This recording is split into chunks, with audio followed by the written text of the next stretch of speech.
Next is discovery and nomenclature of elements with atomic number more than 100। कहता उन elements जिनका atomic number 100 से ज़्यादा होता है उन एलिमेंट की डिस्कवरी कैसे हुई और उसका नॉमेनक्लेचर हम कैसे करते हैं, उनकी नेमिंग कैसे करते हैं, अब हम डिटेल में डिस्कस करेंगे।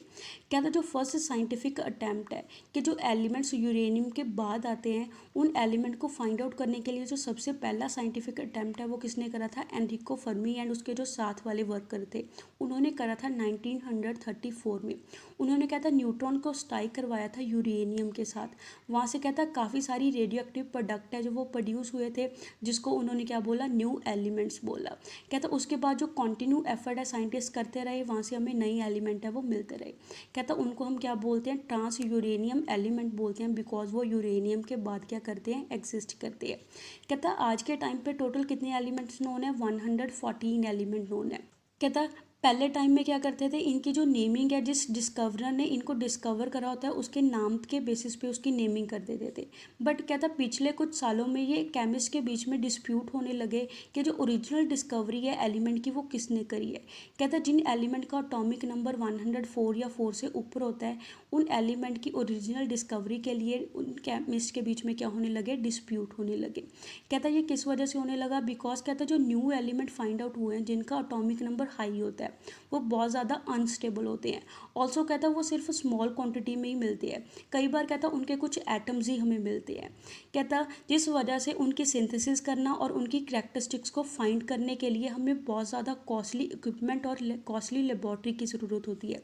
कहता ऐसे टाइप का काम करने के लिए जो कॉम्पिटेटिव स्पिरिट है वो सिर्फ कुछ लेबॉर्ट्रीज में ही प्रेजेंट है पूरे संसार में, जिस वजह से कहता जो साइंटिस्ट है वो उस एलिमेंट के बारे में रिलायबल डाटा कलेक्ट करने से पहले कहता इस चीज़ के लिए क्लेम करने लग जाते थे कि उसकी डिस्कवरी हमने करी है।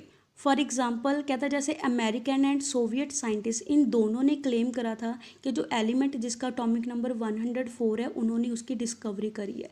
कहता जो अमेरिकन केमिस्ट है उसने इसकी नेमिंग क्या करी, कहता उसकी नेमिंग होनी चाहिए रदरफोर्डियम उसके नाम के बेसिस के ऊपर। एंड जो सोवियत साइंटिस्ट है उसके अकॉर्डिंग कहता उसकी नेमिंग क्या होनी चाहिए, कुर्चातोवियम होनी चाहिए। कहता इस प्रॉब्लम को सॉल्व करने के लिए साइंटिस्ट ने एक सिस्टमेटिक नॉमेनक्लेचर रखा। कहता वो किसके बेसिस पे होना चाहिए, अटोमिक नंबर के बेसिस पे होना चाहिए।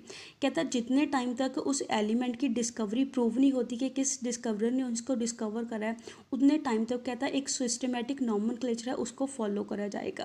कहता काफ़ी सालों की डिस्कशन के बाद commission in nomenclature of inorganic chemistry and काफ़ी सारे केमिस्ट के कमेंट के बेसिस पे, पूरे संसार के केमिस्ट के कमेंट के बेसिस पे IUPAC ने 1997 में कहता अप्रूव करा कि जो एलिमेंट है उनकी ऑफिशियल नेमिंग होनी चाहिए। कहता जो एलिमेंट क्या है जिसका अटोमिक नंबर 104 या 109 के बीच में आता है।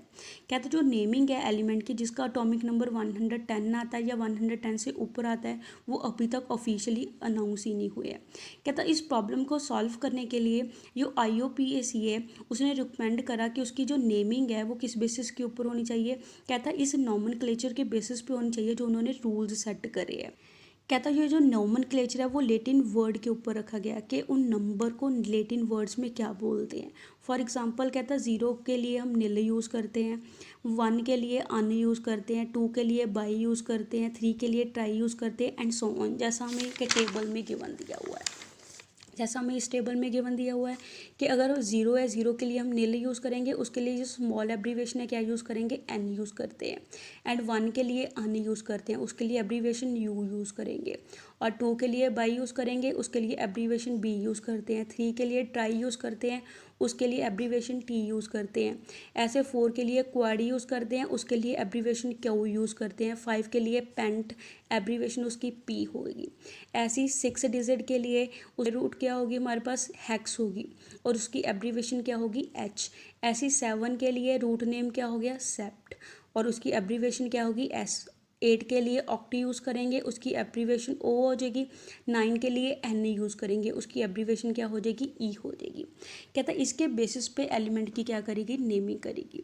कहता इन एलिमेंट की जो नेमिंग है वो सभी रूट्स को कंबाइन करके मिलती है। कहता जैसे सभी डिजिट के जो रूट्स होते हैं उन रूट्स को कंबाइन करके हम उसकी क्या करते हैं, नेमिंग करते हैं और एंड में क्या ऐड कर देते हैं, IUM ऐड कर देते हैं।